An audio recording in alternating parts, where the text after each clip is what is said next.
যারা আল্লাহর রাস্তায় দান করে আল্লাহ রাব্বুল আলামিন তাদের সম্পদ বৃদ্ধি করে দেবেন।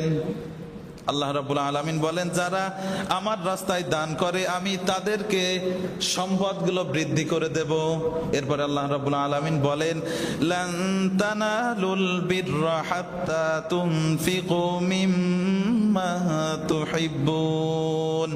আল্লাহ রাব্বুল আলামিন বলেন, তোমরা আল্লাহর রাস্তায় দান করো সর্বোত্তম বস্তুটা। আল্লাহর রাস্তায় দান করতে হবে সর্ব উত্তম বস্তুটা, কিন্তু আমরা কি করি? সবচাইতে খারাপ যেটা ওইটা দান করি। মসজিদে মাদ্রাসায় দান করতে হবে ভালো ধানগুলো আমি মাড়াই করার পরে ঘরে নিয়ে উঠাই, আর সিটে সহজে ধানগুলো আছে ওইগুলো মাদ্রাসায় দিই। এরকম করি কি না? বিশ্বনবীর মেয়ে ফাতেমা রাদিয়াল্লাহু তাআলা আনহা, আমরা সকলেই জানি আল্লাহর নবী এবং তার সাহাবারা অনেক কষ্ট করেছেন। আল্লাহর নবী যদি ইচ্ছা করতেন তাহলে উহুদ পাহাড়টা তার জন্য সোনায় পরিণত হয়ে যেত, কিন্তু বিশ্বনবী সাল্লাল্লাহু আলাইহি ওয়াসাল্লাম আমাদেরকে বোঝানোর জন্যে, আমরা যেন কষ্টে পড়ে না বলি যে আল্লাহ আমার মতো কষ্টে মনে হয় কেউ নেই। আমরা এই জায়গায় যারা আছি 3 দিন 5 দিন না খাওয়া এরকম কেউ নেই। যতই আপনি অভাবী হন 2 দিন আপনি না খাওয়া না, কিন্তু বিশ্বনবী সাল্লাল্লাহু আলাইহি ওয়াসাল্লাম এমন সময় গেছে তিনি 4 দিন 5 দিন না খাওয়া। বিশ্বনবীর মেয়ে ফাতেমা, তিনি জীবনে নতুন কাপড় পরতে পারেননি। একবার তিনি নতুন একটা কাপড় বানিয়েছেন ঈদের সময়। একজন ভিক্ষুক এসে বলল, হে ফাতেমা, আমার তো গায়ে দেওয়ার মতো কাপড় নেই, তুমি যদি আমাকে একটা কাপড় দিতে তাহলে আমার শরীরটা আমি ঢেকে রাখতে পারতাম। ফাতেমা রাদিয়াল্লাহু তাআলা আনহা তিনি ওনার ব্যবহৃত একটা কাপড় ওই মহিলাকে দিবেন, হঠাৎ ওনার এই আয়াত মনে পড়লো। আল্লাহ রাব্বুল আলামিন বলেছেন, লান তানালুল বিররা হাত্তা তুনফিকু মিম্মা তুহিব্বুন। আল্লাহ পাক বলেন, তোমার পছন্দের জিনিস যেটা ওইটা তুমি আল্লাহর রাস্তায় দান করো। ফাতেমা ওই মুহূর্তেই চিন্তা করলেন যে আমার সবচেয়ে পছন্দের জামা হচ্ছে আমার ওই নতুন জামাটা। উনি ওই নতুন জামাটা ওই ভিক্ষুককে দিয়ে দিলেন। জীবনে কোনোদিন তিনি নতুন জামা গায়ে দেননি। আমরা কি করি? নতুনটা তো দূরের কথা, পুরনোটাও মানুষকে দেই না, তাই কি না? আপনি পুরনো কাপড়টাও মানুষকে দিতে পারেন না। প্রত্যেকটা মানুষের ঘরের ভিতরে শোকেস আলমারির ভিতরে এমনও আছে 10 খান 20 খান শাড়ি রাখা আছে, ওই একটাও পরে না, কিন্তু কাউকে দেয়ও না। এরম আল্লাহর ওলি আছে না? কাপড় চোপড়ের গাদা, এরপরেও মানুষরে একটা দুইটা দিতে চায় না। আর ফাতেমা, যিনি আপনার আমার এই মহিলাদের সর্দারিনী হবেন জান্নাতে, তিনি জীবনে নতুন জামা গায়ে দিতে পারেননি, আর আপনার শোকেস ভরা শাড়ি আপনি মানুষরে একটা দিতে পারেন না।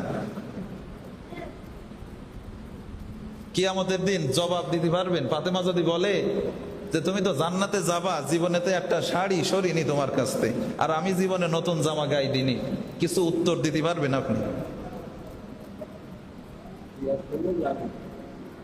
এই জন্যে মানুষকে দান করতে হবে। এই দানের কারণে হযরতে ইব্রাহিম আলাইহিস সালামকে আল্লাহ রাব্বুল আলামিন তার বন্ধু হিসেবে গ্রহণ করেছিলেন। জানেন এই ঘটনা? হযরতে জিবরাইল আলাইহিস সালাম তিনি হযরতে ইব্রাহিম আলাইহিস সালামের কাছে আসলেন। আসার পরে বললেন, হে আল্লাহর নবী ইব্রাহিম, আল্লাহ রাব্বুল আলামিন এই দুনিয়াতে তার এক বান্দাকে তার বন্ধু হিসেবে গ্রহণ করেছেন। ভালো করে বোঝেন, গম আসতেছে নাই? গম পড়লি কাজ হবে না আজকে। হযরতে জিবরাইল আলাইহিস সালাম তিনি ইব্রাহিম আলাইহিস সালামকে বলতেছেন, হে আল্লাহর নবী ইব্রাহিম, আল্লাহ রাব্বুল আলামিন এই পৃথিবীর একজনকে তার বন্ধু হিসেবে গ্রহণ করেছেন। হযরতে ইব্রাহিম আলাইহিস সালাম বললেন, ভাই জিব্রাইল, তুমি আমাকে ওই ব্যক্তির নাম বলো, আমি ওই ব্যক্তিকে নিজের কাছে এনে অথবা তার কাছে গিয়ে আমি তাকে প্রতিবেশী বানাবো। ইব্রাহিম আলাইহিস সালাম বললেন, ভাই জিব্রাইল, আমি ওই লোকটির প্রতিবেশী হতে চাই। হযরতে জিব্রাইল আলাইহিস সালাম বললেন, হে আল্লাহর নবী ইব্রাহিম, আপনি কি জানতে চান ওই লোকটিকে? ইব্রাহিম আলাইহিস সালাম বললেন, অবশ্যই আমি জানতে চাই ওই লোকটিকে যাকে আল্লাহ রাব্বুল আলামিন নিজের বন্ধু, নিজের খলিল হিসেবে গ্রহণ করেছেন। হযরতে জিবরিল আলাইহিস সালাম বললেন, ইব্রাহিম, আপনি তাহলে শুনুন, ওই লোকটি আর কেউ না, ওই লোকটি স্বয়ং আপনি, যাকে আল্লাহ রাব্বুল আলামিন নিজের বন্ধু হিসেবে গ্রহণ করেছেন। হযরতে ইব্রাহিম আলাইহিস সালাম তিনি একটু কৌতূহলী হয়ে জিজ্ঞাসা করলেন, হে জিব্রাইল, আল্লাহ রাব্বুল আলামিন আমাকে বন্ধু হিসেবে গ্রহণ করেছেন, তার কারণটা কি?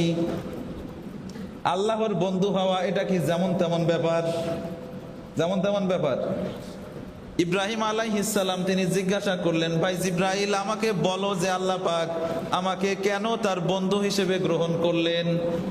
হযরতে জিবরিল আলাইহিস সালাম বললেন, হে আল্লাহর নবী ইব্রাহিম, আল্লাহ রাব্বুল আলামিন আপনাকে যেই কারণটার কারণে বন্ধু হিসেবে গ্রহণ করেছেন সেইটা হচ্ছে আপনি মানুষকে বেশি বেশি দান করেন, আর মানুষদের কাছ থেকে কিছু পাওয়ার আশা করেন না। মানুষকে আপনি বেশি বেশি খাওয়ান, বেশি বেশি দান করেন, এই জন্যে আল্লাহ রাব্বুল আলামিন আপনাকে বন্ধু হিসেবে গ্রহণ করেছেন। তাহলে আমরা যদি বেশি বেশি দান করি, তাহলে আল্লাহ পাক আমাদেরকে অন্তত বন্ধু হিসেবে গ্রহণ না করুন, অন্তত ভালো বান্দা হিসেবে তো গ্রহণ করবেন। দান করতে রাজি আছেন না আল্লাহর রাস্তায়?